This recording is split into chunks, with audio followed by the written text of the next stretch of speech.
Yes, it's a Friday. Yes, the 2nd of August 2024. Mbaniriza nnyo ku Mwasuze Mutya. Fridays are normally like full of positive energy and vibes. And yes, we are here. And before we start the show, of course, we would like to say birthday greetings. We'd like to send birthday greetings to Miro Faizo. You're such a blessing to our entire family. Birthday wishes from your mom, sister Namutsebi Rashida, and your brother Derek Mugisha. Yes, happy birthday to you and all the August babies. Tubalaba tubagaliza buwanguzi bwerere era tubagala nnyo. Well, don't forget to scan the QR code on your screen and you share your thoughts. Tell us what you think about the show, the guests that you would love to see, and then maybe the topics. Yes, you'd love to, for us to discuss. Yes, we'll be reading them and giving you what you need. Era nga twagala okwebaza okwongera okwebaza era okuyozayoza kabaka. Yes, weyebala okutoka ku matikira agasatu mu ogumu nga otudde kunamulondo. Yes, ogundegunde ayisa abasajja era ne mukama yongere okukuuma tukwagala nnyo. Weewaawo olunaku olwaleero tukyazizza Cartoonist, editorial cartoonist. Mwami ono yakuguka bintu byokuba cartoons oba bufaananyi buno kumwe bamanyinga bu cartoon obufaananyi bw'abaana simanyi gye kinyonyola mu Luganda obwo cartoon obwo mwami ono yabukugukamu nnyo era nga tugenda kuba tunyumyamu naye emboozi ye. Tujjukire nti mu lugendo lwe ye yagendako ne ku somero lino the prestigious Margaret Trowell School of Industrial and Fine Arts nakugukayo era na graduating at top of his class. Yes, era nga award winner. Gwe tulina wano award winner naye tugenda kuba tulina ye paka saa 5 ez'okumakya tumanye olugendo lwe yatandika atya yatandika byagala kuva buto oba mu bukolo. Weewaawo mbabuuzaako nti Mwasuze Mutya tukomawo.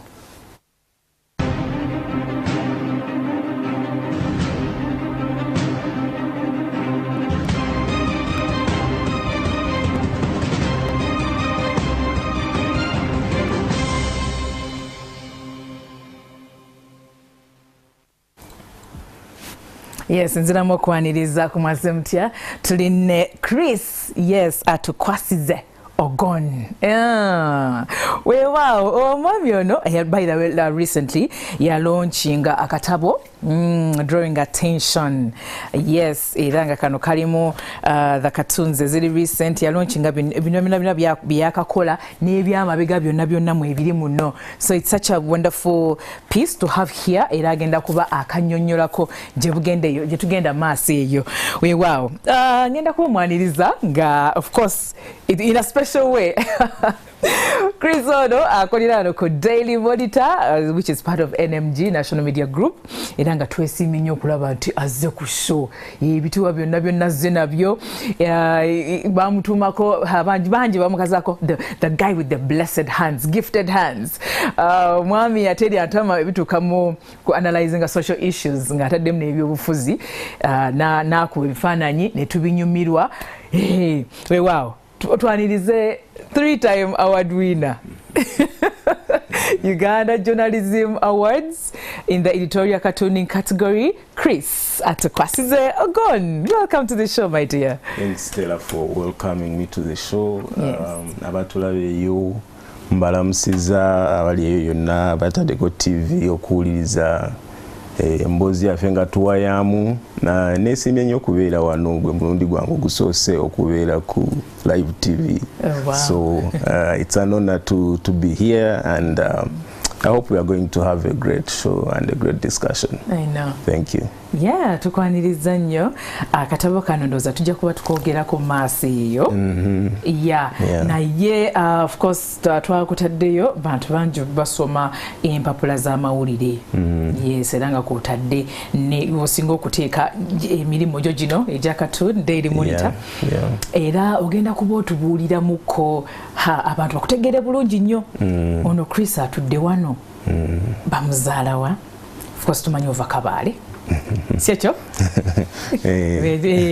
kati tubuulire mu butobo ensozi waziddukanga n'ozambuka n'okkirira gye wasomera yes byonna tubimanye oli mutuufu banzaala then it was Kabale but now bagiyita district ya Rubanda kati bagisalako ku Greater Kabale kati district bagiyita Rubanda kati abazadde bange gye bali omwami Beshishira ne mukyala Tumwekwase bebanza eyo gye banzaala okusoma kwange era nze nange ndi wa UP nasomera eyo nasome tuli abaana 7 oli wakumeka ndi wa 2 ate abawala 6 n'omulenzi omu yegwe mulenzi yenze nzeka ekyejo tewali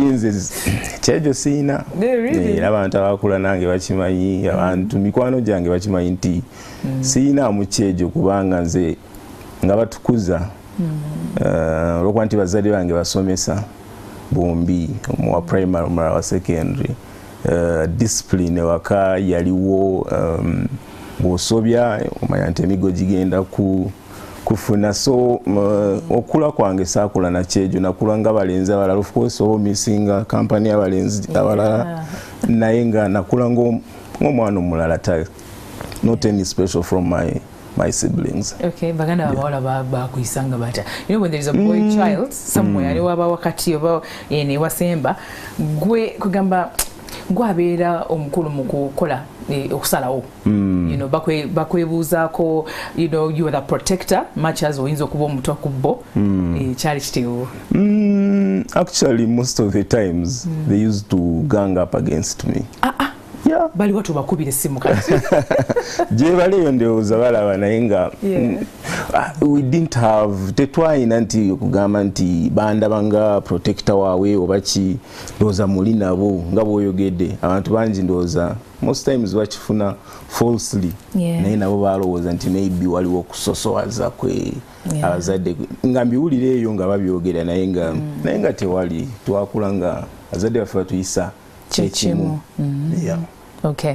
Kale otandise okusoma naye nga tondatandika okusoma ng'ogyeko nga beekubaana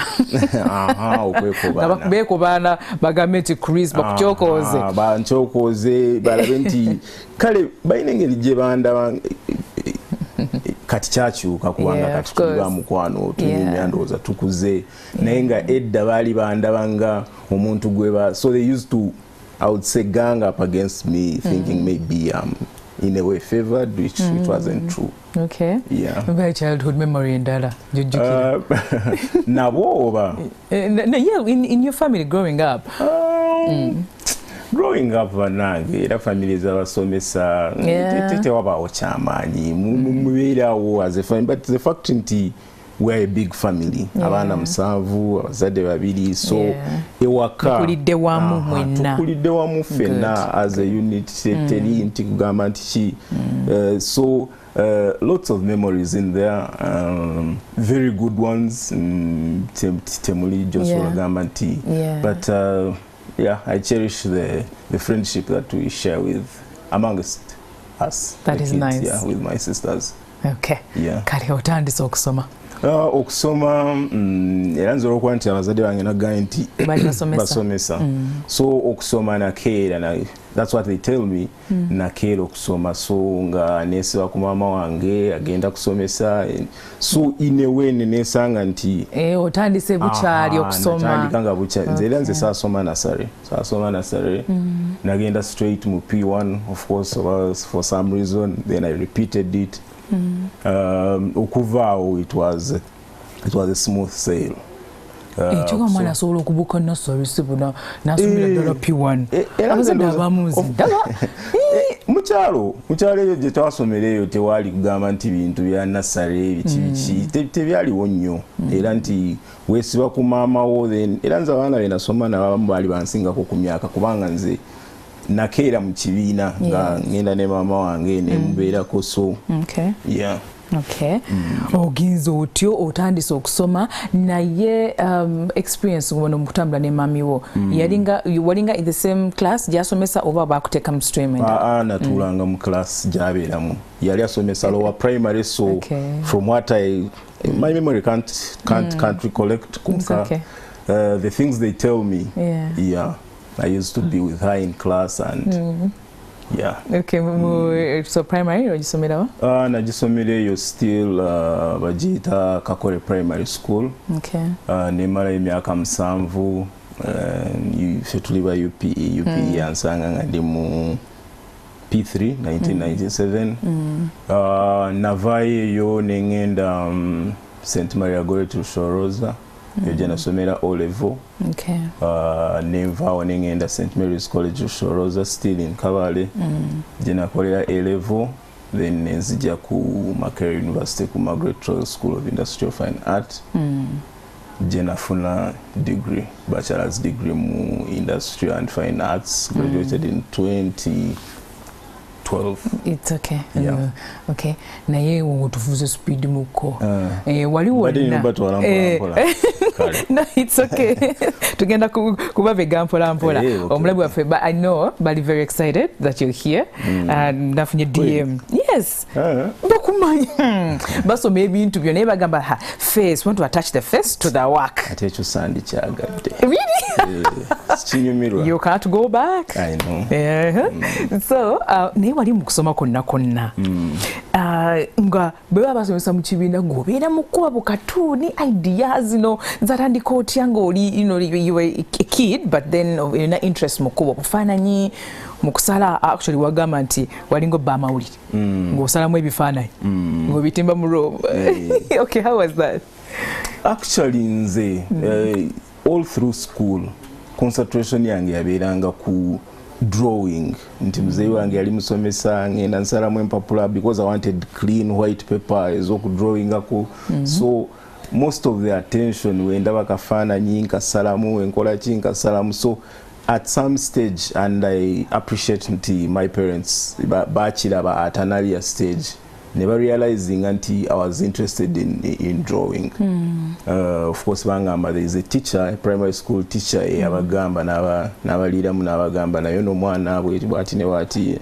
So ne ban supporting sonze mu P3 nali nina art pencil, art book, olukwanti twali tubeera mu quarters, access to the fine scholastic art materials. Exactly. It's easy. At a tender age, nga nina access to all those materials. So kyanyamba nnyo okubeera nti nfuna concentration eyawamu ku kintu kimu kye nali ate ne nfuna ne support okuva mu bazadde bange. So there was no tewali kubugutana nti simanya bikisi. So ekintu nekifuna kye nali njagala ne bansupportinga okukola kye nali njagala. The rest is where we are really. Okay, when abasomesa, that means it's kirungi nnyo abasomesa batunulira omwana ono byasinga okwagala byasinga okugwa mu kuteekako essira oba attention. Naye ennaku zino bintu byakyukamu. Ebintu byakyukamu abasomesa abaana bangi, so omwana waba ayina bya drawinga bajja muko bagambe pay attention in class, kola homework, kola boti. Era nze mama wange yabiresigninga mu ebintu ebyokusomesa kubanga n'okusomesa n'abantu abatusomesa munange tebaenjoyinga kintu kye bakola because tewali motivation eri awo nti emupushing okurealizinga nti maybe ono omwana ayina a special talent then agenda nyumize ku bazadde nga bwe kyali nti oyo musajja teacher Katamjuna yeyabulira abazadde bange n'abagamba nti ono omwana waati ne waati ayinza okuba nti katola nti waliwo enkola omuzadde ayogera n'omusomesa olwokuba nti omusomesa ayina kyeyalabye special ku mwana okulaba ekintu ekyo olina okuba ng'opayinze attention ku mwana. And I think teachers kyebalina okukola basically amanye omwana we exactly. Ate kati sisuubira nti kikyaliwo bana baana be bakeeza ssaawa 11 bagende basome. Omuzadde alifuna ddi gundi nti n'omuzadde gw'osanga atanafuna musaala so embeera yakyuka kati abantu bali lost in the hustle. Tewakyaliyo attention to Yeah. Naye awo mu kugamba abazadde bo, yeah? Because the reason why you're here is because someone paid attention and appreciated what you were doing. Grateful. Yeah, exactly. Naye wali mu kibiina wano mu appreciating a talent je walina yali mu art class oba during lessons nga just instead of oli mu kubo ina byokuba you're telling a story somewhere, you're shading until A level. That's what I was doing. Nali ngenda mu prep. Yeah, that level of okugamba bazadde bo walinga oli mu fine art class nga generally no twali tetuyina fine art class ebibiri ebyokusoma UP yangu yokusomba nga wenkugambye muina math, SST, English, science, maybe ne mwongera ko handwork olwo nti muli mu kyalo biki tewali gamba nti art kati yoyo teacher we yatulaba twali bantu babiri nze ne mukwano gwange bamwita Lambert Mugumya natu kale na paying attention to us because twali to molding up sculpture tono. That's the thing I wanted you to talk about. We dry them under the sun bichi ne tu presenting eyo kusomero ne tujja nabo so ndoza teacher na yeye alabanga. That is good. Yeah, so sigamba nti abalala because even in other subjects actually I used to do well save for the sciences and mathematics. Okay. Na ye my love for art atete yategeeza nti ebirala mbiveeko then all the time mbeerenga ndi ku drawing ineki. Of course. Yeah. Okay, chiri wali okikola out of passion nenga ne subjects endala ozikola bulungi nnyo. Nalingezaako. Wali gwe yalinga number 1 mu kaseera? No, si buli kaseera naye nga nalingeza of course nali nina ebintawanyazi mathematics era nzijukira wali oticha wange mu O level yansanga mu prep nze nali ngenda ne board to draw because it's so nga ba teacher tebakyagala buli wansanga agamba naye gwe olowooza bino ebintu bina gye bikutwala nenga nze as other people bali ku blackboard bali ku calculations biki nze nga nderi I want to draw, I want to oba teacher vudewo, I want to make fun of the teacher lumu waliwo teacher yansanga ku blackboard nga mu and the experience was not good. Yakusanga omukuba akafaananyi nga bw'ayambadde yali alina kipiki nga tumumanyi nti abeera eriwa omanyi Kabale Busozi so nga mumulengera mumanyi nti kati sona mumukolera eringa timeline kati nengo ekipiki kyepakapaka kati yatuuka ku mulyango yasanga maliriza nti he didn't of course yamanya nti gwe nali drawing but the class knew.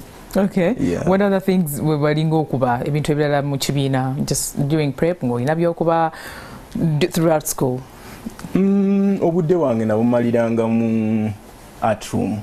That's where I used to spend most of my time. Ng'odrawinga buli kimu nature abantu painting but in most cases I used to imagine things. I love to imagine. I don't Sirinyo wa abstract, sirinyo wa realism, but I love to imagine. I love to imagine. So everything that would cross my mind, nanjala nchiteke kugundi. Nze wogende wako sanga nti almost on everything I've inscribed something, be it a table, be it and I can't avoid it because nalinjagala kubeera ne pencil or a pen all the time. Yeah, so nensanga nga ebimu byononye mu butamanya.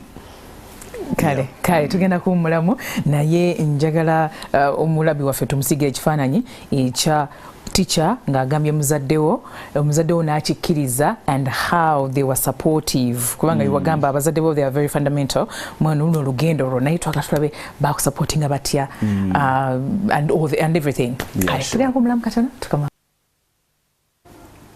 Alright, kino kyakubiri okyali ku Mwasuze Mutya tukwaniriza gwe munange who has just joined us right now. Tuli n'omusiyizi wa bukatuni oba akuba cartoons naye nga atunulira ebintu ebiri mu society, social issues, political issues, current affairs n'abiteeka mu cartoons mu ngeri ey'okusanyusa ey'oku creating awareness rockstreet eddoboozi ye nga ye ku kyalowooza. Yes, omwami Chris atukwasize abasinga gwemanyi Ogon. Yes, kati nga mulaba abantu mu mawanga ag'enjawulo ba Godfrey Mwampembwa namugizeeko katono ne ngamba baliwo abalala batwesimbamu. Godfrey Mwampemba ali Tanzania era naye ali Sophiales era nga naye bamuwa ekitiibwa ky'amaanyi nnyo mwino field eyono mukulu Chris era tulina ne Zapiro ava South Africa eyo naye mukugu wakabi nnyo. Tulina ne Fayo Fatunla owulira amanya owulira abantu naye ku eyo lisiti naffe tulina Chris atukwasize ate muzibu.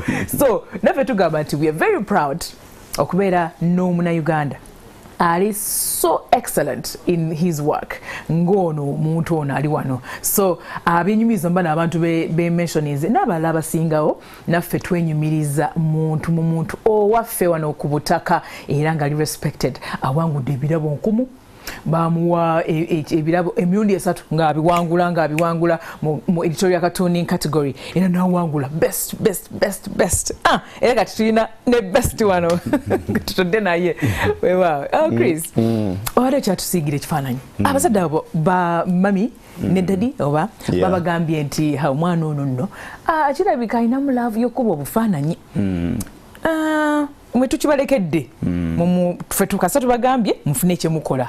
Okay, kyali kitya? Naye nga mukula kwange era okusinga nti I think abazeeyi obaki omuzeeyi wange ye bambi olwokuba nti ebintu bye nasinganga okwonoona oba radio nga nkyokoza nkola kiso asanga ziteepu nzoonoonye asanga ebitabo byenkuddemu empapula bakuyita kukula zijuzizaamu empapula ntwalira baana ne distributing nga njagala tu drawing ekugu. So ye teyabyagala nnyo naye okusinga maama wange yasinga okukirealizinga ye ndowooza bamaama olwokuba nti be baspending obudde bungi n'abaana maama wange ndowooza so nansupportinga nangulira radio yange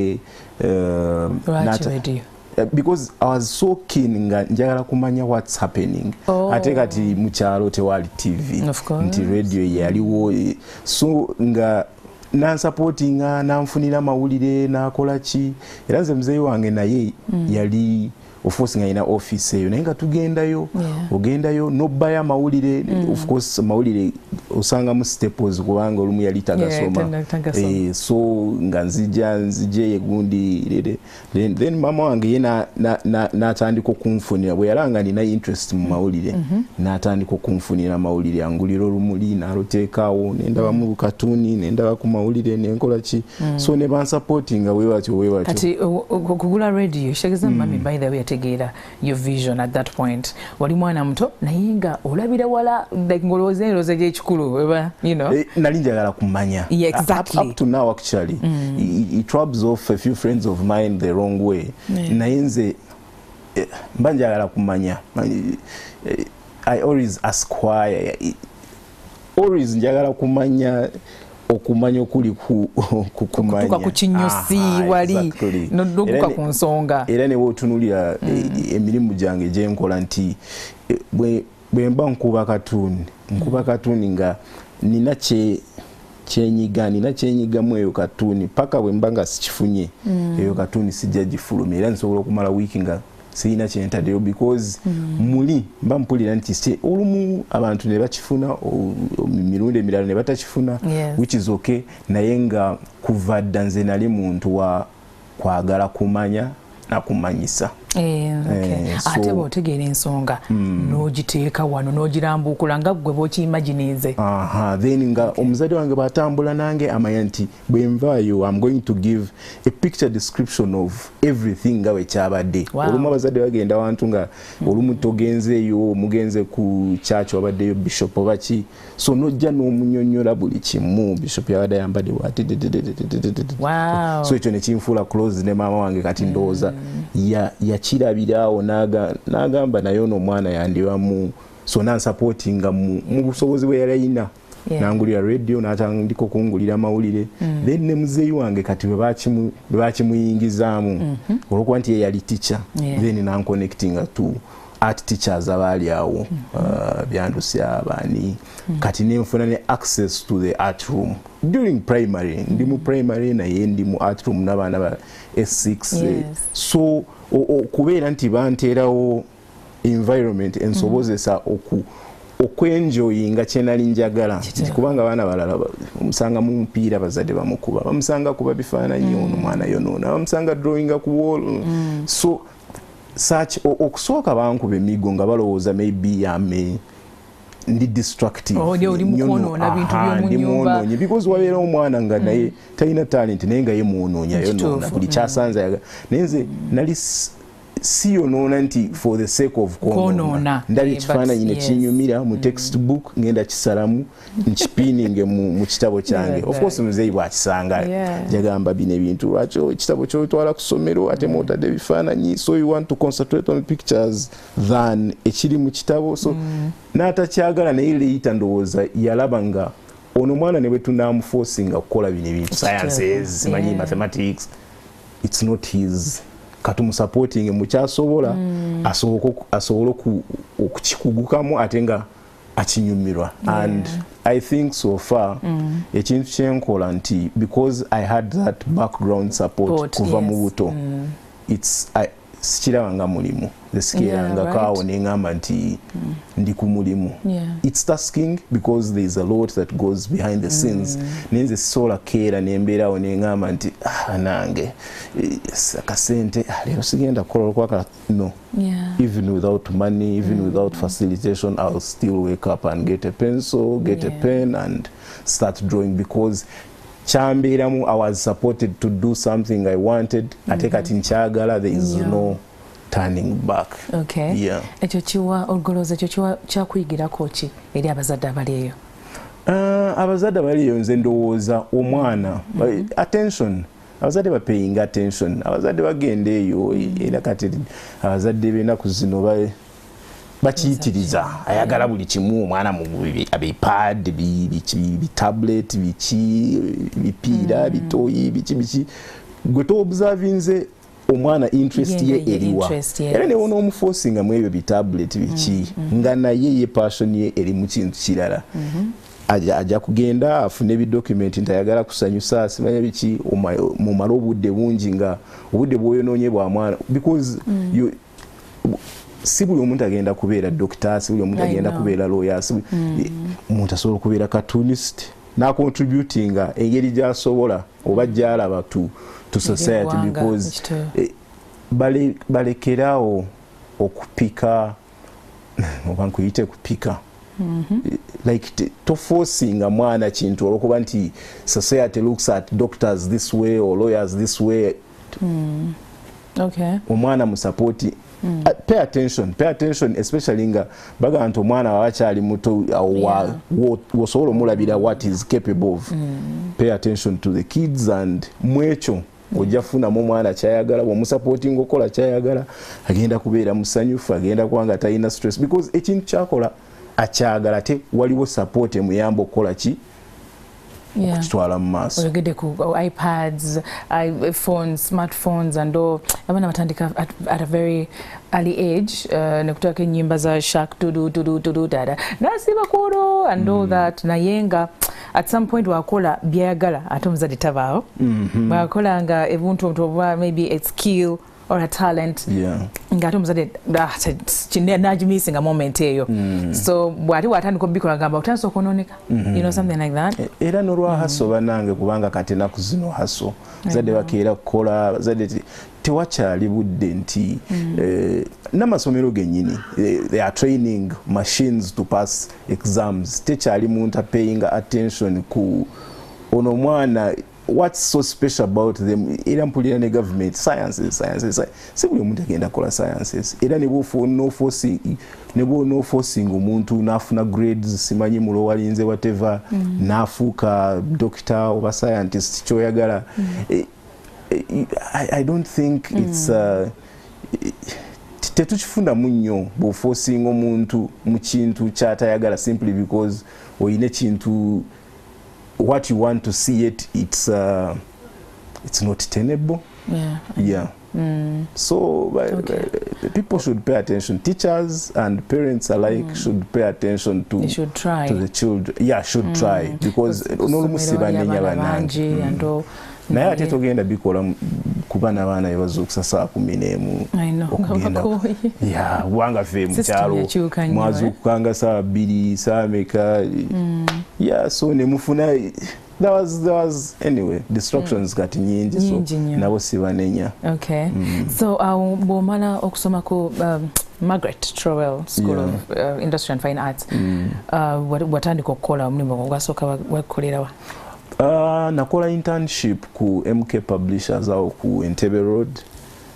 So when amala I tried getting back wali omusajja Mr. Nduga era nanzikiriza nentandika okuyiyizaawo nga tukola illustration za butabu school textbooks nga tukola illustrations ezo long man netube naye muli nga si kye kyange because twabeeranga n'abaana nga badrawinga omulaba omwana mulungi aina speed aina passion mu kyakola ate nze it was not my tekyali kyange era nze nabeerangawo nenspendinga how many hours on a single illustration because yes there is kugoba sente simanya biki naye nali I was bored just illustrating nti wagambe draw a boy going to school draw a farm Mr. Kakande atefa so nenda banga nga bimenya nga bana bakola mu sente nange nkola mu sente obutono naye nga bimenya so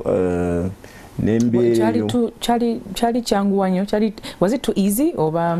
No, it was too boring because you do the same thing over and over tomorrow again. You know they will say draw Nakato doing this. The other day they will say draw Kato doing. So it became a routine and it became boring for me.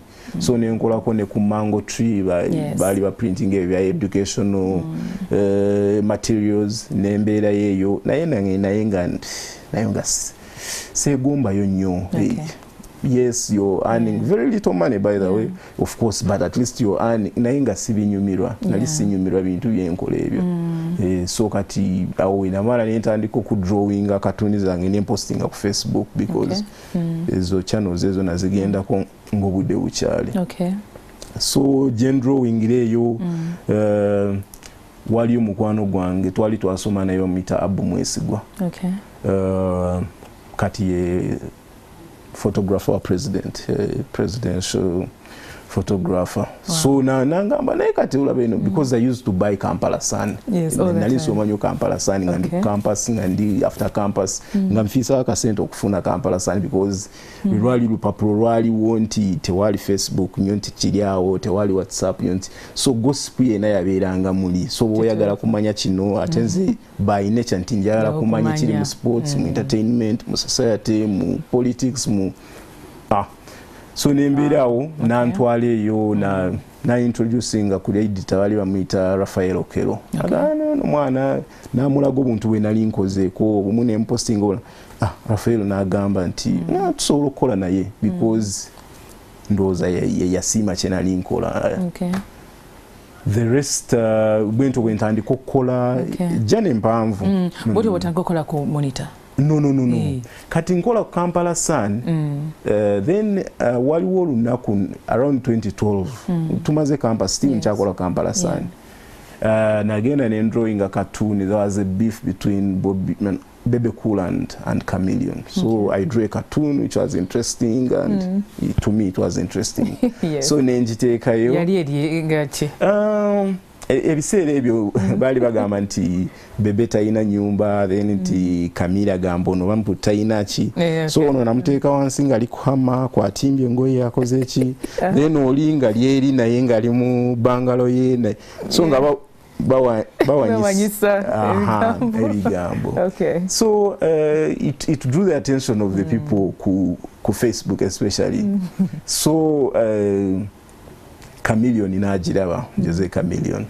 So Chameleon we ajiraba he tried getting to me because I don't remember very well how na ye yayina mkwano gwe bamuyita Doreen Goa ne muganda we bamuyita David Sebana kati abo be bajja mu inbox yange mu Facebook ne bagamba manyi omusajja ayagala kulaba omanyi abayimbi at that time reputation neki tubalaba mu mawulire nze n'akamala campus neki so neŋŋamba is he out to harm me or whatever so nentyamu and it's takiwa attention so one day one evening I receive a call nga yeye nagamba this is neŋŋamba of course nendowooza maybe it's a prank or something nagamba yenze ndi wano kula bonita oliwa nalina akamala campus nga mbeera nakulabye ninya taxi sina boda nalinya taxi awo nakulabye ku Chezi nigwe at that time okufuna esimu kuva ewaka big do you know what it meant it was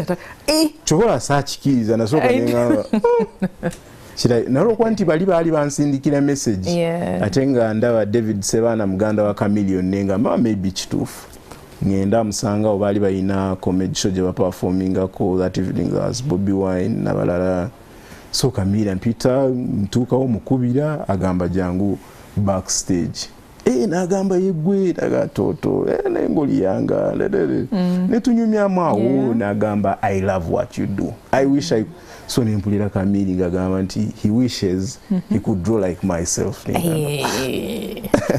muli nempulira nga nempulira munange nengamba olaba kati nagambye nti of course is what he does with his craft is so for such a person okujja nagamba nti because by that time nali signing anga Atuk that was my pen name nenagamba banange Atuk ngoli mulungi bintu bino nandiyagadde banange nange mberenga netubeerawo netunyumya nampayo ka Red Bull nanjo kyamu samuyisamu actually yakwata mu nsawo najayo kyeyajjayo nampa naye nga saakifaako ekya ssente but then the mere fact that omuntu avuddeyo nagamba and a big person by then I felt so good about what I was doing I felt so proud nengamba with ultimately nagezako n'okunfunira omulimu yagamba kankufunira esimu I'm going to because you can monetize this thing yambuza how are you monetizing it beyond Facebook nekintu abantu balabye katuni ne banyumirwa kubanga nze njirabe nenyumirwa nenkuwayo kyenkuwaddeyo naye nga it's not sustainable how about you look for a newspaper so nagezako okunoonyeza mu newspapers nampa contacts I tried contacting those people I was not successful because Observe already had a cartoonist, James Spire. Red Pepper, I sent some people messages. Tebanzira munyo chiriawo naye nga bwe nayogera ko ne Rugendo nangamba nti tulinayo cartoonist waffe kyokola nze nkyagala naye beera kwawo nti wenyige kwawo you never know we might need another naye nga muli nali mpulira njagala okukolera a daily as a so around that time that's when Monitor advertised around 2013 they had an illustrator called Stano he had left and one day I'm reading through because then I so many mawulire reading through nindaba advert they want an illustrator to do I applied name pitamu then I joined in 2013 towards the end as an illustrator, not as a cartoonist. I joined as an illustrator. Oh wow, well, funziza bulungi nnyo. Ntimanyi bulugendo luwanvu. But thank you so much. Tufunye message bulungi. Yes, naye njagala nga tunagenda ku segment eddako. Abantu abali eyo, okay? Wandibadde magezi ki kubanga gwe okwekomera mu kumanya. Being inquisitive and you want to know what's happening. Nakyo kyakugulyawo amakubo in one way or the other. Soko ozeemu amaanyi omuvubuka ali eyo, you know, nga just manye ekijja kyekijja, you know, I have a talent naye abajja kunoonya and all that, so bazeemu kumanya. Era bangi bali eyo abaana bato abasinga era nze mbasanga nakugamba yagala kuba katuni nagamba naye nga ekibuzo kyasooka okubuuza semwana yofuna meka muyoola muli eyo muyoola ne mugamba bw'oba olowooza nti ojja mu kino ekintu kuyoola then otomedde. They are motivated. I don't think anyone, any critical artist or thinker or creative, we all have financial needs, but I don't think they should be motivated by by money, because money, you'll find someone who will want to give you money but to abuse your craft. Nze nganze sisobola kola kintu ekyo nti ompe sente olwo oyina kintu kyoyagala nkube gwe olabe onyumirwe. I don't think balina okubaawo ate baagala nnyo kusanyusa nti akole kintu asanyuse amanyike bamumanye bamuwaane bakole batya.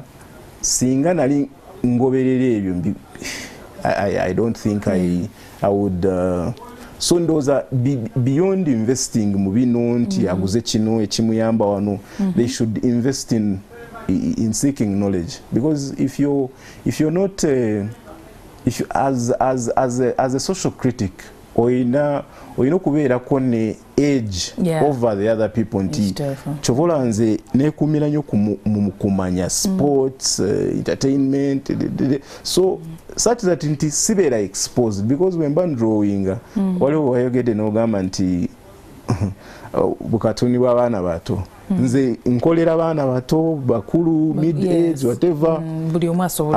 So if you've chosen to communicate to a wide range of people, personalities and characters, then you should equally invest in knowing widely, because that way togenda kwesanga nga otomera, because you already know, you are aware about this subject and whatever, you know how you're going to use it, no borrowing and no jireta wano no funa religious whatever onkajamu no kayingiza mu wakawo without offending nature. So they should invest in seeking knowledge. Because as especially as a cartoonist, you have to aspire to be ahead of because it will be seen in your work and of course. Ogambye twatandise ne bukatuni bw'abaana bato. Actually most people think that cartoon is abaana bato, but then I love the way that gwenga cartoonist, editorial cartoonist, odira zino cartoon messages zirina oba the message that is intended to be put out there. Omuntu omukulu you know omuvubuka oba n'omuntu akula, but they can read and understand it. Cartoon zabeeranga just line temuli kala ki bakateeka okusanyusa. Nenze ndowooza cartoon especially in such a setting, and I appreciate that it has picked up in this country. People are paying more attention to cartoons as a means of communication. Ndowooza it should be beyond just lines. Every line should have a meaning. Ne color actually, wobola nze nkozesa nnyo color. Most of my cartoons are vibrant, and I could just have them black and white. But I feel I have to attract the reader. Then the reader, you know, understanding to think beyond ekiri ku paper ye afunemu meaning ye era abantu bajafuna meaning eziri varied ezenjawulo. But in the end what I aim at is being able to communicate, because we are communicators. Bino tetubyekolera nti mbikole binsanyuse, tubikola nti bibeereyo. Maybe you want to speak to someone or speak about someone. Wala abantu batagala kubogerako tayagala oyogere amazima gamuko, tayagala ogamulage omulage nti gundi kino ne kino naye wemba sobola okulaga kyenjagala okulaga tesi nsobola okukiraga abantu ne tusobola okubeera nga tukwogerako. Nyamba abantu okwogerako okulabisa simanyi. Chris anyway tugenda kumulamu katono tukomawo tukyalina Chris Ogon tovaawo. Kitono kyaffe kyakusatu kyakusatu tulina Chris atukwasize Ogon. Tuwumulidde tubadde tumanya engeri gyakolamu emirimu gye gino yatandika kuva buto ne bazadde be ne bamusupportinga bulungi nnyo. Katuuni zino munange ffe abasinga tuziraba mu butabo era kuva buto nga tubyagala nnyo. Olaba Good News Bible nga bwetabamu katuuni kunnyonnyola Yesu nga akola bw'atyo omugga, let the storm cease. Simple lines. N'ekifaananyi n'okitegeera gwe n'oyimagininga. So the cartoon helps you go into an imagination. N'ogamba okay, Yesu yakola bw'ati. Disciples feeding on the table, you know, feeding the 5,000 people. So you know, it was quite amazing to look at those cartoons and then interpret them in the best way possible. Kati Ogon wali wano naye akola ebintu ng'ateekamu ne humor, alaba social issues, n'alaba ebyobufuzi era byasinga okwettaniramu. Yagamba favorite character enyangu ye jakuba nemunyumira kaisiko munyumira nedazi munyumira naye president waffe President Museveni it's ajagala nnyo gikuba. Yeah, so Chris, omulabi waffe nga tunagenda wali okugenda tukubira cartoon wali wetegese bulungi nnyo nkulabe engalo tanso zimasajinga you ready. Yeah, so soka otusigire ekifaananyi ya omulabi waffe ategere bulungi nnyo editorial cartooning. Chichi chenyini nyini kyekitegeeza. Editorial cartooning nze nyinza giyita opinion endowooza y'omuntu kubigenda mu maaso nga mawulire we gabi reporting. That's why we are called editorial cartoonist. Amawulire nga bwe gakireese, then the visual interpretation, but a visual opinion, nze opinion yange njiwaayo mu bifaananyi. So mbeera nga reporting naye nga reportinga nga nkozesa bifaananyi cartoon mu mawulire. So mu bimpimpi nsobola okugamba nti ekyo kyempita editorial cartooning. Yeah. Kati olina engeri endala gyoweerezamu message oba obubaka eri society ng'ogyeko ebifaananyi ogabagamba yo into comics? Yes. Yeah, comics, but most cases comics for the commercial side of it. Nti waliwo abantu abajja, they have a campaign they want to run. So ne bakugamba nti we want a comic strip to run for this time and whatever. So then wabayo ne caricature portraits, maybe a gift someone wants to gift a friend or whatever. Ne bakugamba nti tukubireyo cartoon, then wedding, whatever, souvenirs. So yeah, nengo kusinga nze intebe si because nze nkuba cartoon every day. So obudde businga mbumalira mu cartoon editorial political. Yeah. Okay. Kale is it kitufu yogamba President Museveni character? President Museveni okuba nti tumukubidde ebbanga. Mweno cartooning eno waliwo abantu nze sitera kuteeka amanya ku bantu benkubye mu cartoon because ebiseera ebisinga they are public figures, bantu bali mu society tubalabye tukoze eki. So in this eneyaffe mweno cartooning neki nti tukozesa exaggeration sometimes okujjayo message.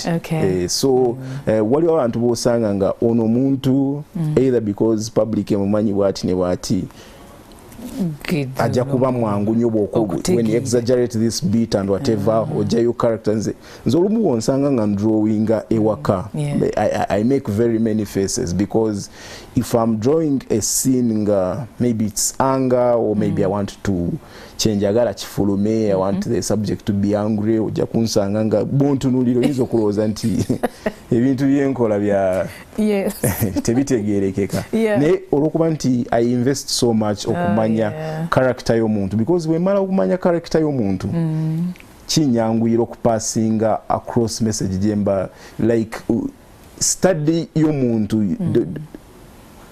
Oyina okutegeera subject gyoliko that person omutegeere pose bwayimirira, maybe bwaba tiisa yimirira ata atunula atya akola ebyo byonna. All those components byebikola a successful cartoon mu ndowooza yange. Oyogedde ku caricatures. Yes. Oteekawo exaggeration weguba mutwe nogezaamu maybe gundi bwaba ayina ekirevu noki because awo kyangwi omusomi oba omulabi oba the intended audience kimwangwire ku associating. I could even use it to mock someone, maybe to a little exaggeration but again you have to be careful. Exaggeration neyo ate tejjaayo message temenyawo message nti at the core of it is the message. So I don't want to exaggerate someone so much nti message gets lost. Actually waliwo cartoonist mukwano gwange yaŋŋamba nti I know your color. I like the way you use color. Ne color mukendezemu because color sometimes afuula ekifaananyi okubeera nti omuntu abula center of attention. Naga so you could color the main whatever then endala n'ogenda nga obuzaabuza naye nze era ndi muntu wa color because I realized color nze ndi muntu wa color because we bikulaba oti color ako kalina engeri kakusika. And I think as communicators oyina okusika audience, oyina okusika eriyo nga bwe baki mu njogera ya kakati nti oyina okusika eriyo y'omuntu. So mu katuuni zange bwe mba sikozeseza color, bwe mba sikozeseza exaggeration, bwe mba sikozeseza ki nina okufunayo ekintu kye nkozesa ekikusika. Ate ba politician tebakyagala ekintu ekyo nti omulabisa maybe omuwadde obugulu, maybe omuwadde ennyindo, maybe abantu balowooza nti oba omulabi. Sometimes it's just because I want the attention of the reader. Because when nkuba ekifaananyi nga bwe kifaanana then that's a picture. There are 1,000 of pictures out there. But a cartoon is a picture that speaks. It should be a picture that speaks. Okay. Kale, ogenda tukubira ekifaananyi nga bwe tunyumya tukubire ko cartoon. I don't know what you have in mind. Simanyi. Simanyi oba bw'onaatandika okukuba ffe twerooleze nti alishaka ategeeza kino. Oli mugezi. Kankikulike. Oli mugezi sitera kuwaayo clues. Mba mbasaagala nti nze nteekawo nga wenkitaddewo gwe muli n'ojjamu kyojjeemu. Kituufu. Ndowooza kati oyerekere wali. Abantu saamanyira board njagezaako. Bado ogenda kukosa lupapula. Naye akapapula kaba katini so kankolere ku board engeri gye kitali fayino ntoba ki.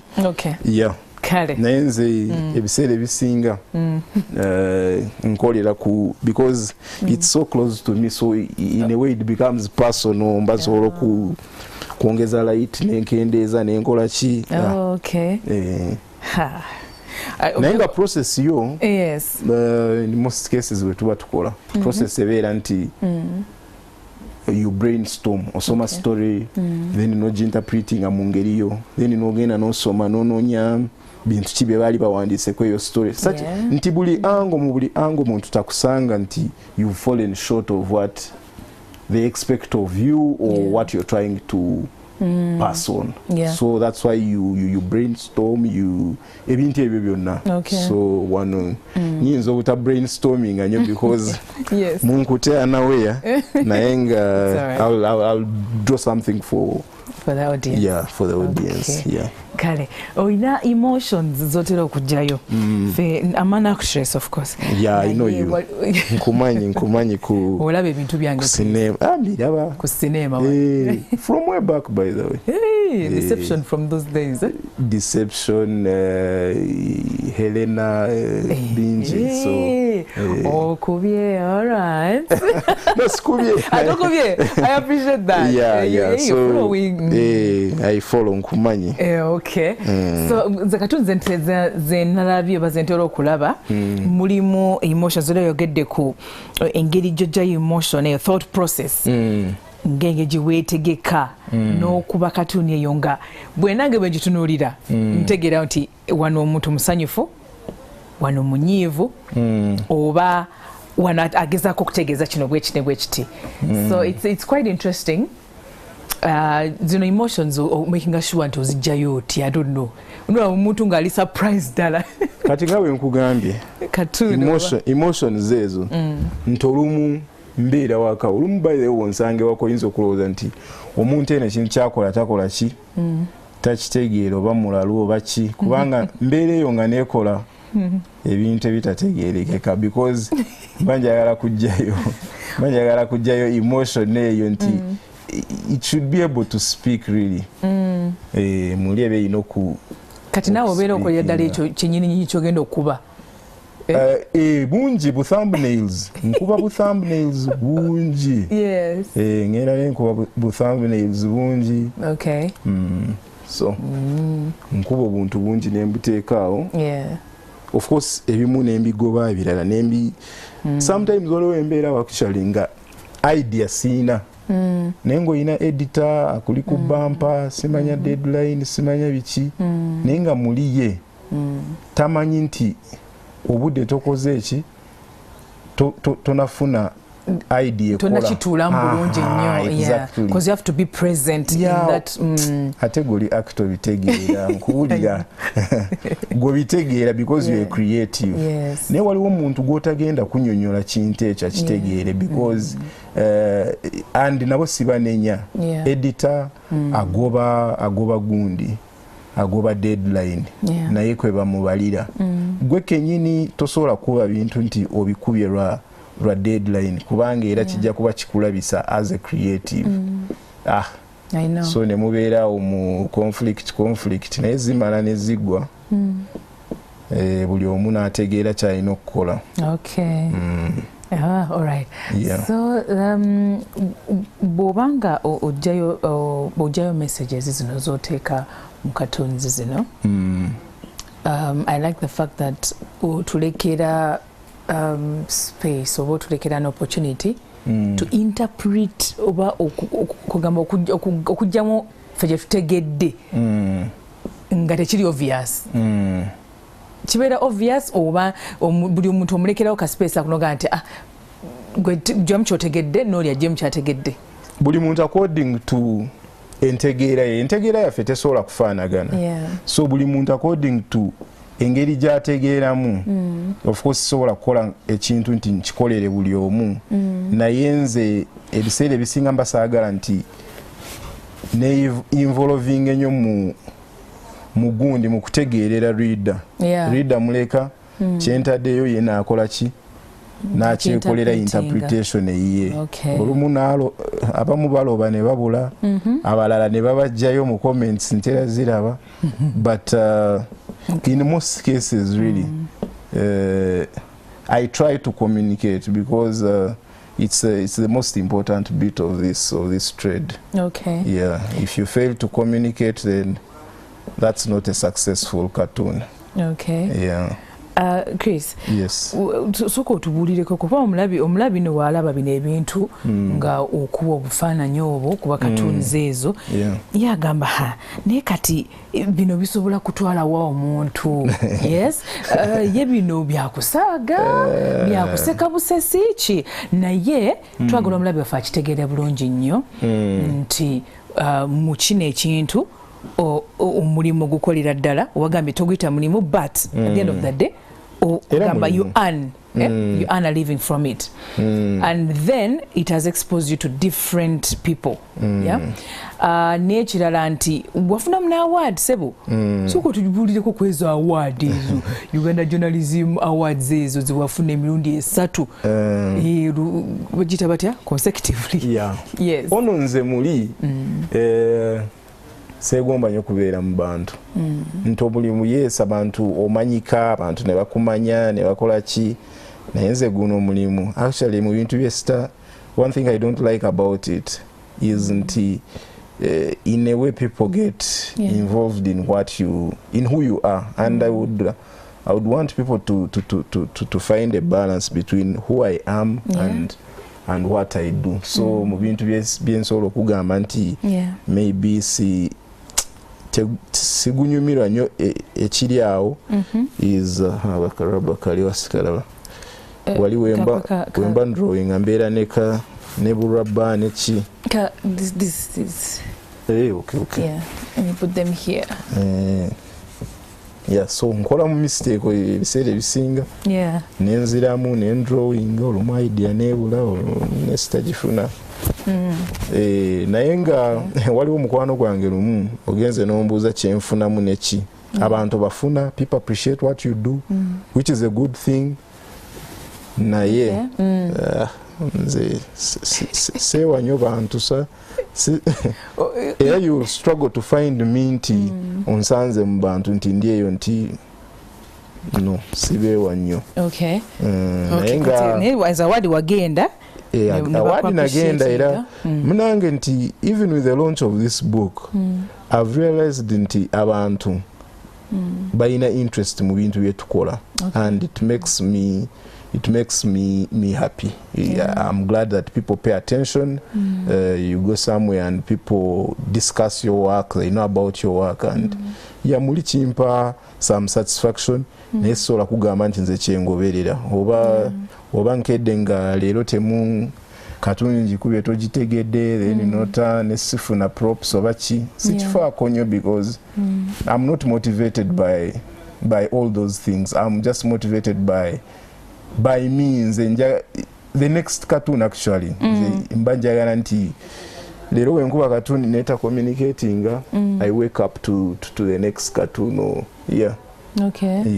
naye nga okumanyika abantu bakumanyi okuaninga wali omukwano gwange nomuyambuza so this is what you do for a living nemugamba oh my god Chris, how do you earn? Wow. So muli and she had a point maybe naye nga sibi ebiri awo nti osobola ofunamu ku kasente naye nga sike kali awo nti Okay, that's why oteekamu ebirala notekamu comics no kugamba abantu abalala no bakolera ebirabo.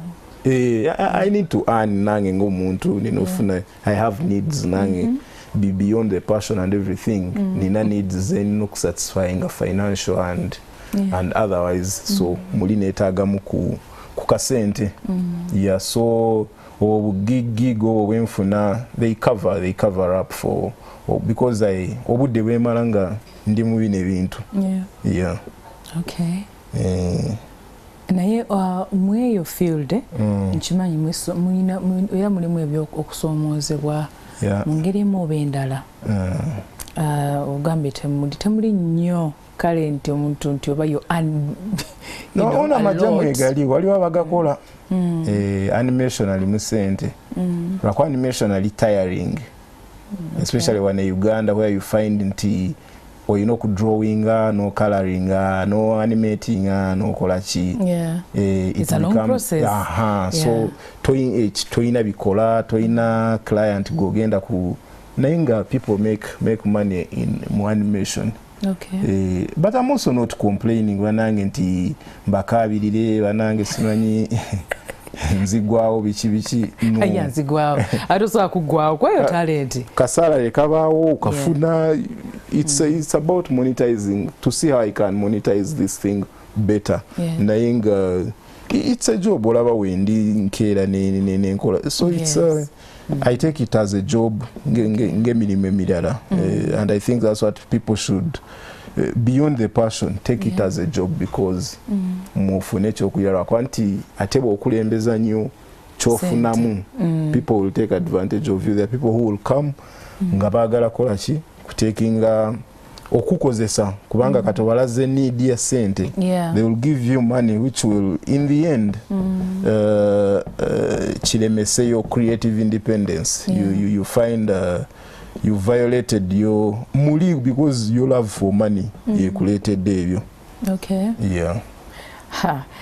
Nze abantu munayo ebiseera ebimu abaana bajja ne bambuuza how can I join acting?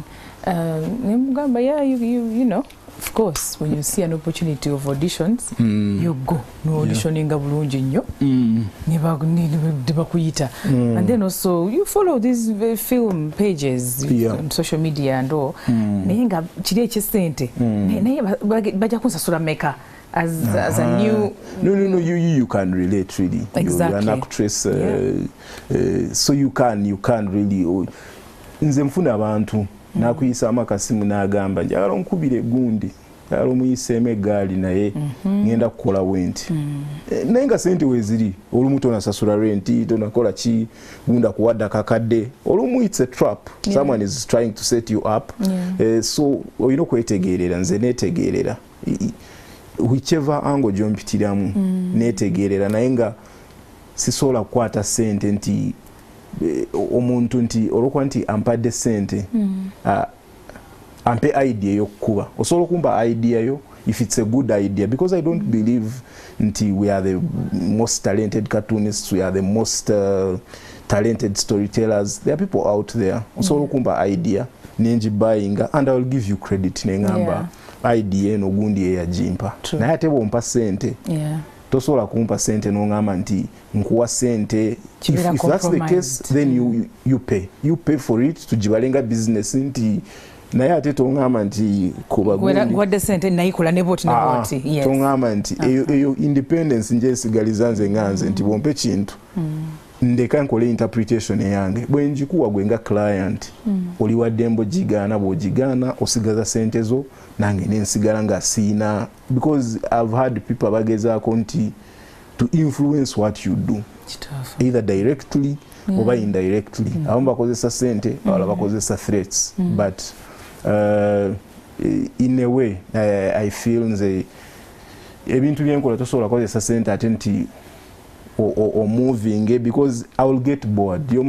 Sento jazimpa nzagala nzetaga na yate in the long run I end up getting bored. Chimbo wane nsobola no kumaliriza nga nkweganye, because ne wakugowayo nairaba exactly ate ongambe nti sente zenkuwa njala nkubire Stella ate kati Stella nze muli nti ekindeetera okudrawinga byebitekinga place mu ggwanga. So nze bw'oŋŋamba nti ate nkulumbire Stella, nze nga Stella siyina buzibu naye kijja kunzibuwalira era ne muwaako ojja kiraba nti nakikoze nga sikinyumirwa. So I don't think in a way money should influence what a creative. Bw'oba oyagala ekintu nga kikole, go for it. For it. In the end it will pay. It will pay off. I believe. All right, omulaba mulungi. Kiki kifaananyi ekiri awo, and I hope mukiraba bulungi nnyo. Si kino ekiri ku screen ekyo Chris kyakubye. So you can make your own interpretation of the picture. Munkutana we naye oli asobola okujjamu kye so sirina kalanti, because bemaliriza nsobola oteeka muka, because sakuyisiza mu process ogenda kugiyisaamu. Yes, the process, how I arrive at this the final product. So nange njirabye era byenzijemu nange kati nsobola byogera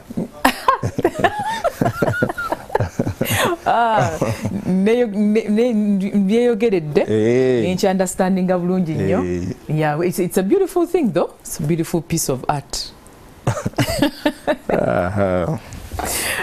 Do you like it? I like everything I draw, by the way. Yeah, you do. Chobula anti nze ntambula ne rubber nechi bemba sagadde kintu sisobola kimaliza. I can't. Era ne muwaka wange katuni wemba nagikoze nga sijinaamu interest. It's very easy for you to see. It's very easy for you okulaba nti wanongezaako okweyiya naye nga tewali idea naye nze mba njagala nti omulimu gwenkwata nguteekemu time nguwe attention nguguse nga bwe guyina okugwa. Nze mulinga ndi satisfied, then the rest reader nechi ekyo kibalekere, but I put in maximum effort, 100%. I like the way you say that you don't describe the picture. You don't put names. Bano abantu bano bamanyikiddwa mu society, so it's very easy to yoli. So ate ne obanga ogambye yono, I mean gotega otanti nabadetegeza. So in a way it's shielding anti ne obanti there are people who would want to go against us. Omuntu portray nze mungeri maybe eja atayagala alowooza muvola okolachi. Yes, okuvola nze nsobola okuvola nga njagala kuvola gwe nengamba nti kati ono kati leero njagala muvole.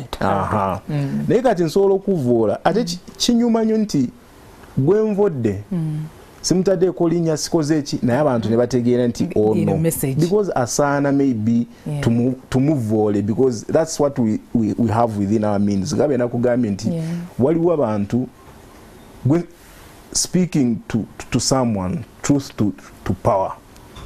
In some countries kisoboka, maybe one tekisoboka nnyo, but if I can't speak to you, if I can't speak the truth to you, I can speak the truth about you.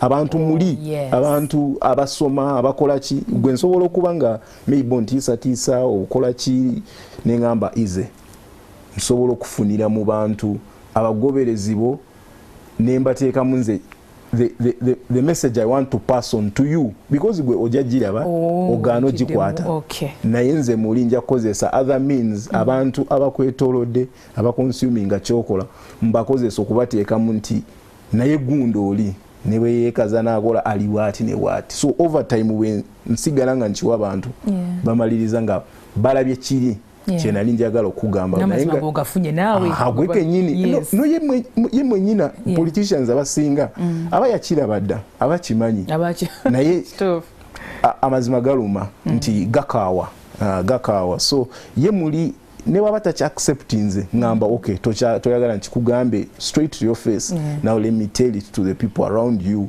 era in the end kijja kutuukako so yeah that's how I shield myself nti ne wontwala mu court I believe court ejja kubuuza how do you prove that you so nina I have ways zenkozesa okukola ki okubeera nti nsobola okuyita wano no wakuteegera wano yita wano so over the years I've gained experience okubeera nti takes practice era babamu batiisatiisa editawo n'akola ki n'agamba nayo no bigambo bingi mu inbox ninamu ebigambo binene byotasobola osuubira mu bapolitician abamu naye ng'omuntu ye muli so nange ate bwondaga nti you're that fragile ate mu next cartoon nja kisusa because gwe mba nkumanyi mba nkutegedde nti kati gwe oli munafu nfunye weak point yo if I wanted you to change something bwe nkuba next time mba manyi nti ogenda kiraba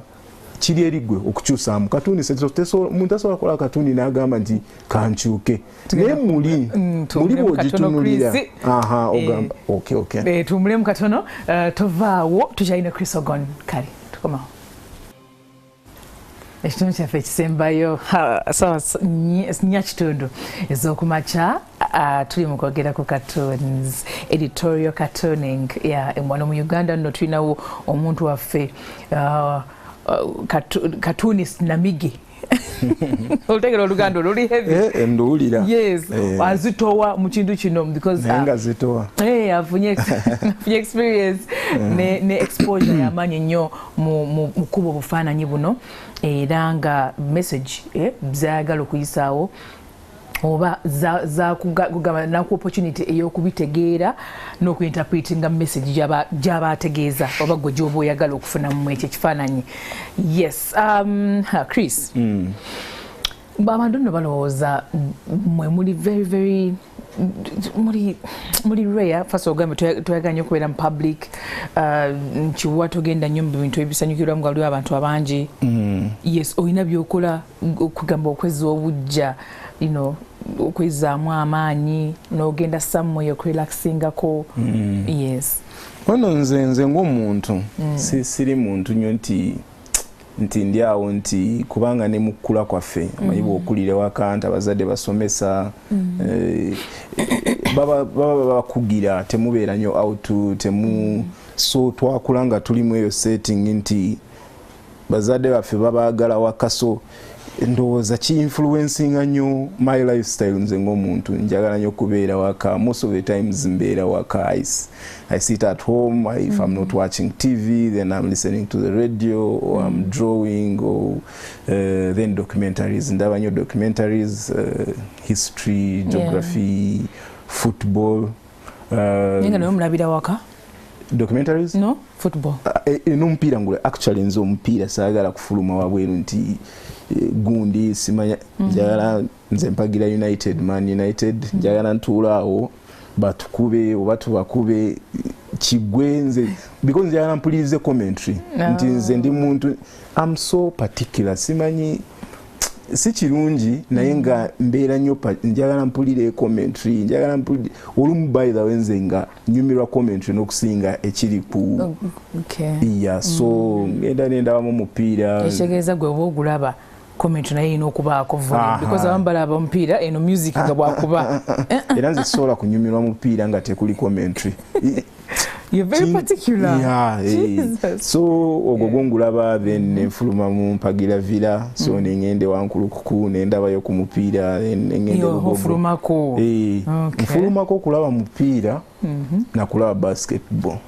Ebiseera ebisinga nze sigenda mu bbaala, sigenda mu kidongo, sigenda most of my time njimalira waka, which is some people say maybe it's a boring lifestyle na ye for the kind of work I do, because sometimes ogenda kubeera nga ka idea kaje oyagala ka sketch because oyino kubeera mu mood kino ekintu bwe tuba tukikola you need the best mood for you to produce. Atenze the best gundi yange mbeera waka when I'm within my space nga ndiawo ndi mu maize I've relaxed ndi chilled.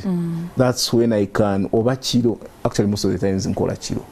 Nti misana nsomamu nenda baka documentary wano nempandika I take notes nezijukira so the ideas start forming in my head.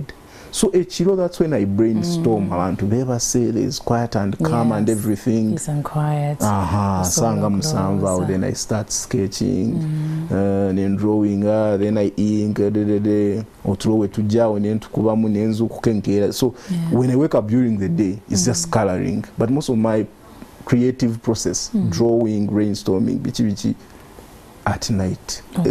Actually, there's some nana mwenda jemwera nga mwebasi. Gobira week. Nze mbeera week. Emikwano okujja okukyalirako. Nze sikyaza mikwano. Ate omukyala. Eyo. Abantu abakwagala kale loved ones. Loved ones. Loved ones. Nze abantu abanjagala. Maybe baganda bange naye nga they don't come home. I go to their homes. Nze mikwano gyange olumu tunywamu kachai once in a while wenfunyemu kasente nembasanga awo naye neera mbanjagala nyangu wenzire ewaka nze ndi nnyo omuntu wa waka so njagala nnyo kubeera nze ka ewaka because I believe embeera mu space yange ate toso kubanga ojja kubeera awo n'omuntu agambe nti obudde obumalira mu katuuni naye nga mulinze I want to create nti yes I want to give you time as a friend as a friend as a loved one. Nandiyagadde nkuwe time eyo kati olituuka amaaso eyo nofunako omuntu akusumbwasumbuwamuko naawe abasumbuyi bo omusumbuyi oba so omusumbuyi ono nga oneweyo nange ebintu bya dadi ng'okulamu empapula no nenakwata n'asomamu eyo stage tujja gituukako naye nga jikangamu negaana naye nga tujja gituukako eventually I believe a stage, but for now it's me and my work. Kale twogereko ku buntu buno ogenda kumbulirako ku thought process yogambye osinga kukola kiro naye mu kukola okwo waliwo ebintu byolaba okufuna ideas noziwandiika wansi kubanga ndaba mulimu ne dialogue actually. I do. Yes. Era bwolaba board yange waka very many things because saagala byerabira osobola byerabira aye saagala mbityping kusimu baki so buli kenzijukira nsobola okubeera ne thumbnails nga mukaaga okufuna katuuna emu nti the one I eventually jengamba nti kati eno yegenda otambuza kyenjagala nga bwe nkyagala. It's after very many trials or sometimes an idea comes instantly. No chikuba bwe kityo there are cartoons like that. But then you keep revisiting. Then ezimu oyina ku borrowing something that happened in the past or kiteekeko ne kigenda ku happening in the future or imagine to create something, a composite image omuntu mwasobola okufuna the whole picture. So there's some thought that goes into what I do. So apart from that, any other detail for the audience okutegeera kyolitamu ngo creating to the final cartoon? To the final cartoon. So I've read the newspaper or the TV or whatever. I first verify, is it true? Because wekibanga si kituufu ogenda kwerabisa ku bantu abasomi bintu nti sagala kola baba bamanyi abantu abo bayinza okwanga tasobola ki expressinga nga bw'okiteekawo naye baba bamanyi because and they are the target audience really. So muli after that I verify kino kituufu si kituufu nzijjamu emotions nziteeka ku bbali what's at hand. I brainstorm. Okay. Ono ekimukwatako kino ne kino a few bits. Then thereafter nga nfunye buli kimu. Facts, right. Then I start sketching with thumbnails, presentation, angle kyegenda kola wemba nfukuba drone ngenda gikuba nti okufuna kyenjagala okufuna. Do I need his face? Like in that cartoon, do I need the person's face? No. The body will tell a story without the face. Yes. Or because focus eriku maybe kunyonyi. So so after that, I draw, I ink. After inking, I scan. It's a lengthy process, but I enjoy every step of it because muli nina kyenfuna nenkijamu, nina kyenfuna nenkyongeramu, nina. So after that, I scan color, nteka mu computer, kuteka mu some color to attract the reader to what I have. So eventually I get that and hand it into the newspaper or post on my socials. So mubimpimpi, that's the process. It's quite some process. Nayenga mubimpimpi. Okutuuka ku final cartoon oba nkagamba okizimbe sigamba nti obozi okusepa nogenda no.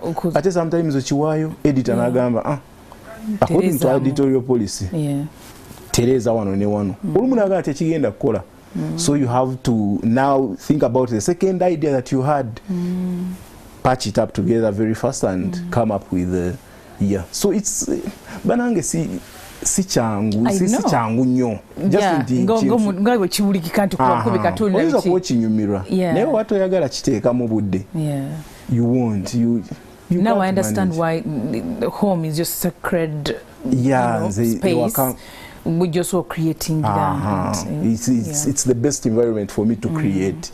Ntinze ne ku office sometimes otuuka ku office owa akatandika abuna ayitawo naga niya yogenda kuba kakireero kati ekyo kindistractinga kinzija kumulamwa so wembeera wali nkuba ekintu nenkiraba olumu nenkijjawo eno editor kugamba deadline naye nga that's the entire process. Bw'oli kubyeko ku kintu n'okiteekaawo n'osooka n'okireka n'okola ebirala byonna then you revisit then n'okimaliriza. Era nziyina actually olumu ne sitazimaliriza. There are cartoons ezibeera eyo n'ogidrawinga n'otuuka makati n'olowoozamu n'ogamba naye eno gyendaga either olowoozeza ku implication gyesobola okukozinga oba n'olowooza nti kintu ekyo tekinakwata katulinde kidevelopinge such that nfune image esembayo ekitwalira wamu other than kano kaguddewo kankakube kano kaguddewo kankakube. So I wait for because muli in future when you're looking at a cartoon ndowooza oba oyagala ogitunulire ekuwe pieces into an image that tells a story, not that this happened then take a paper. That one now becomes like a picture. Because there you might be influenced by emotion. Emotion, belief.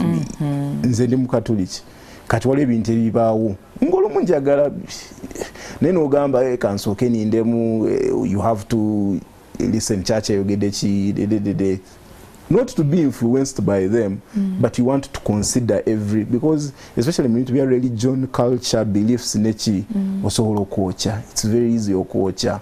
Ate abantu olwokuba nti bayina ebintu bye bakkiririzaamu oyinza okuba ekifaananyi innocently oba sometimes ng'oyina gundi naye ne weesanga nga watomeda ate nga sinakolako apology maybe njagikola because of my work naye nga sandi yagadde gikola because that's why I invest the time that I invest okubeera nti nfuna facts, right? Not facts because I don't believe a cartoon is supposed to be factual. No. Facts in a way of kyogenda okuwandikako bituufu kituufu. Yes. Interpretation eyange erina okuba nayo nga eri backed up by evidence. So agenda keera nti ngambe nti Stella nkole kino because even the people bajja kiraba nti wano ogezaako just oli mu malisiwo, it doesn't connect. Exactly. Abamu tebaagala mazima bajja kigaana naye nga muli akirabye ekyokoze nze muliwe mba nakoze kintu nga manyi nti I'm confident about this kyembadde ngeza I don't care what you say, what you think. Gwe ng'omusomi n'ogamba nti banange gundi atokolera good. I don't care. If I don't work for that person, you can run away with whatever you want. I don't lose sleep over that. Hey. Yeah. Chris. No. It's okay. No. Maybe si chinyonyodde bulungi. No. Chivuddeyo. Chivuddeyo bulungi. Like as long as gwe choba don't intend is it. Yeah. Chifunye. Yeah. Pure intention, no malice, no whatever. Nsobola okuzoleya, nsobola okuyisa amaaso, nsobola okukola ki eryo ddembe lyange. I believe as a creative, it's my right to lampoon you if I want to. Naye nga it's not informed by malice or whatever. Yeah. No, that's why I don't take money to. Yeah.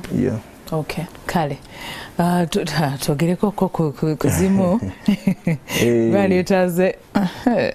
No. Mausenero. It was about the minister. I ICT during COVID nechi. So I nafune engeri jenchi twistingamu erinnya lye bamuyita Musenero. I'm not sure about it because even if she was to sue, I don't think she would go far with it. So obuntu obo inti erinnya liwulidde Musenero then alina controversy mu babuyita otya mese omeso we purchasing sente za waggulu nnyo. So muli sigenda kugamba nti nkiteekako nti maybe akamese nenteekako price tag oba ki kati ye muli gwe nafuula ki because so you don't draw the obvious. Cheese is because you know mice and cheese and whatever. Of course. Yes. So I would say that's mubimpimpi you see tetujirwako nnyo. Okay. Awo it's gundo ya umudemu muntu yo simutegedde bulungi. Nange simutegedde oli.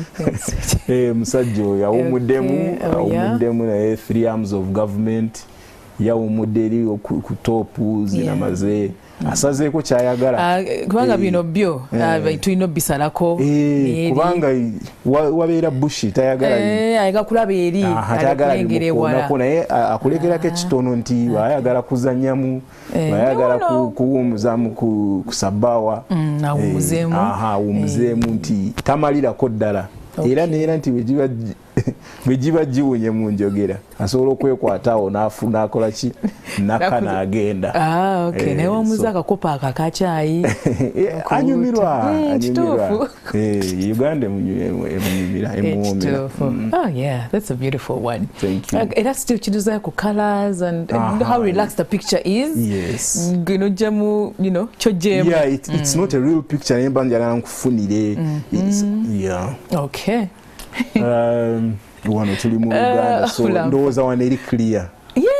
Kogikwatako amuwonize kuze warning eyo naye nga awa warning naye mulabira ddala nti warning jawa.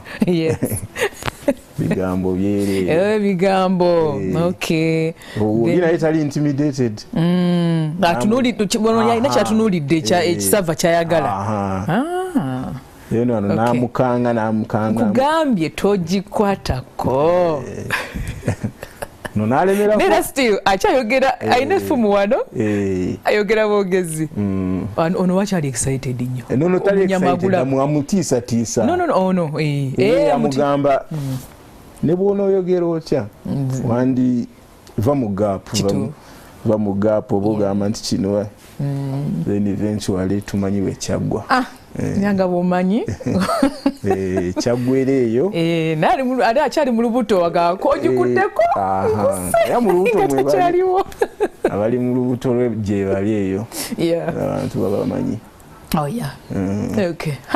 10-point program nga bwegenda okutambula nga bwe yali nga bwe baali baagala ogitambuza olaba deetawo wansi kyebajja nakyo abasajja abo nga bagamba nti tugenda kola 26 January 1986 kyebakuwa ne bagamba nti kino tuli kuno white paper step bugundi babuyita batya gundi obo buselotepo bulaba buli clean bichibwa green kinamaje naye kati over time wano date ya wano ola kala ya chuke ya gundi Paulo papula lwafuna dog ears ne basangula mu bye bali bagala era kati 2013 twali awo Osobola osoma ekigambo 2023 era ne 2013 era ne 20 maybe 34 tomanya so bwoba osoma nsoma paka wansi ojafunamu era waliwo ne karabba just to edit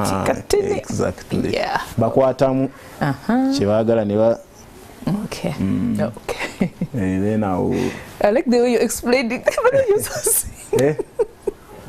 Going again, you have been your Anto Nze yabikuba kati mbanja yagala nti reader wala mbanja yagala read olumu not on surface asome alabe deeper than deeper than chenteka deeper than the strokes deeper than the color deeper than the emotions on the face yes I think that one is so keep calm Amy I got this Matiya muzanyi wa filmu nkulira atanso okuvoicinga actually we tuna how to use the animation oja kuteeka mu voice over nkulira oli mu element nze nkugambye njiyingidde wow omukyala ng'anyumidde mu kateeteeyi anyumidde mu kateeteeyi naye nga ebintu byalanyumya byali tebinyuma nenda byali tebyali biwoomu era kati oba olina omuyisaamu ebyali nyiika ebyalina okubeera waggulu ate yabiteeka wansi ebyalina okuba wansi n'abiteeka waggulu bwe batyo ne kagundi kataago kayambadde ne kataago kalaba ne ka design ku mikono ka pattern kalaba oh God, then this takes a lot of, peace of mind and to create something that is this engaging. And the fact that ntitebeera nti final, there are very many things nga bwe nkugambye. I get very many ideas to present something. Olumu n'ofuna engeri gy'oyagala okipresentingamu n'ekwatayo. Olala n'ofuna engeri n'etakwatayo. So I have options. If I want to come up with a final cartoon, mba nina a lot of options. So okusalawo sometimes nti this is the winning option. In my view, sometimes nenkiraba nga yegenda okukola then the reader n'akiraba nga tekikoze so awo nawo wabeerawo conflict within my mind. Which idea do I front? Because tosobola kungamba nti nga wano woolaba nti nsobola ekifuula kisaawe for some reason, but I could also have another way to present the whole thing altogether. So so that one I think it's clear. It's life is a field really. You present especially our politics really. Bali mu muzanyo.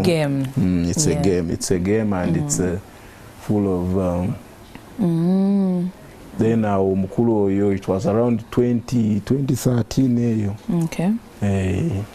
It was around that time. Ne bagano mu Enyonyi 2013 2015. Sijukira bulungi. So muli ekyanzijira mu mind yange naga president bagana batyo mu Enyonyi. Otyo presentation n'engamba ate kyajja some of them come instantly. Others kwetu kola webakemu otambulemu then idea building. Naye yatambula nnyo Nigeria, Kenya wano waliwo kali mu nsonde kwanga twali tetunafuna gundi then bw'oba olaba eyo gundi caption eyo hisi boda nti economy yaffe gimanyi bagifuula ya n'omuntu ayagala agenda ku airport ayagala alinye boda n'omuntu ayagala agenda ayagala alinye boda so omukulu oyo ndowooza yagenda n'eyo mentality n'agamba nti asobola okuleeta eyo gundi kyebola mba saagala binyonyola olumu because omulabi ye akifunye bulungi nnyo kubanga otwadde back story kati kyekyo kyennyini kyetulabaawo otrainingira bino ebintu otraininga because wayogeddeko wali it's over time you've been practicing and everything naye tewali yakutraining wagendako mu fine arts nagendako mu fine arts era neebaza nnyo abasomesa bange mu primary teacher Katamuzuna mu secondary Augustus Njunoha ne ku university Mr. Paul Lubowa okusinga Mr. Paul Lubowa is my biggest influence. Of course nabalaba cartoonist abalambirako Mr. Ras, Pius, Nogi, Zapiro, Gado, Ndula abo bonna naye nga omuntu eyantegeka nandaga the beats and what ye mwami Paul Lubowa Makerere, and I'm so grateful to him. Okay. Yeah. Then traininga maybe abana abaze ku internship ku monitor. There are guys who come through nemba isamu chance obode. Then there are parents who call you ne bagamba tuyina naye abo mbadde sinafuna budde bulungi. Yeah, budde because I would want it as a class, not mwana omu ato spending naye time ate tugende mu omwana yekenyini at that stage actually what yetaga guidance aba yetaga hands on. Achekolere yenga ye kale akatabo kaffe. Yeah. Kakano mwaka kalonchinga recently. Yes, please katulagiko waliko screen. Yeah, you've just launched it and to talk about it. Yeah, akatabo kawanikeko I think for the people to one see. went No, up again. Like there. this. Yes. There. Keko. There you go. There. It says Ogon. What you're signing up? Drawing attention. Drawing attention. Yeah. That is it. Okay. So kutuko tubuli katabako. So akatabo kano it's a 194-page book. Okay. It has a compilation of my cartoons over the years from monitor nezitali mu monitor zenkoledde some publication elsewhere. Then nezime zange zentero kuba is running ezita running so yeah on nasalawo with a little help from some other people. Nengamba let me put it together because bobo ina cartoon nenji kusindikira kusimit could get lost over bichi. But if you have a book and you over time really era ne bobo tunula molabanga it's like an album nga bobere ne album ewaka kino kyaliwo kino so I feel it's a. Is it for sale? Yeah, it's for sale. Tukasangibwa watu information. Mu inbox naye nina negundi nina publication gyenjogera nayo bagenda kubeera nga bebayina obwo obutabo omuntu ayagadde okugula akatabo kano 8,800 gyokka. Okay. Munana ogabudde bugabuzi ogabudde era tweyanzizza otukwatiddwa ekisa lwanga ogambye tulina okusoma ogambye tulina okusoma tulina okubeera nga tuli mu kumanya so that's a giveaway price yes and you get such a beautiful piece of information. Okay, ne colors nazo nungi nzibu nnyo nungi bitya era kano ngenda kakulekera bannange neyanzizza.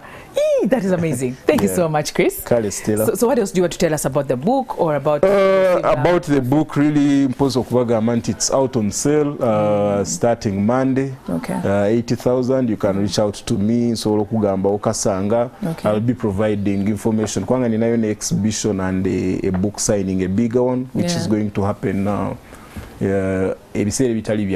So people will find that information. Do you want to give out your number? Just over social media platforms or more about the book? Okay, you inbox me ku Twitter at Chris Atuk, Instagram Ogon Cartoons, then Facebook Ogon.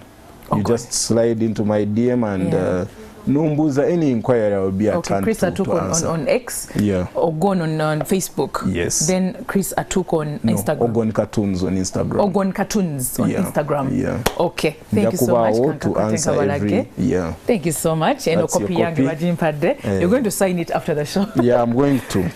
Thank you so much, guys. You've been amazing. Oh, we love you so much. Banenga muri basufu nnyo mbagala nnyo katwasibulire wano zenfunye copy yange, but you can follow him on his social media platforms. DM akubulire details agenda kuya ne book launch. We shall be there to support. Yeah, sure. Yeah, we love you so much. God bless you. Bye. Thank you.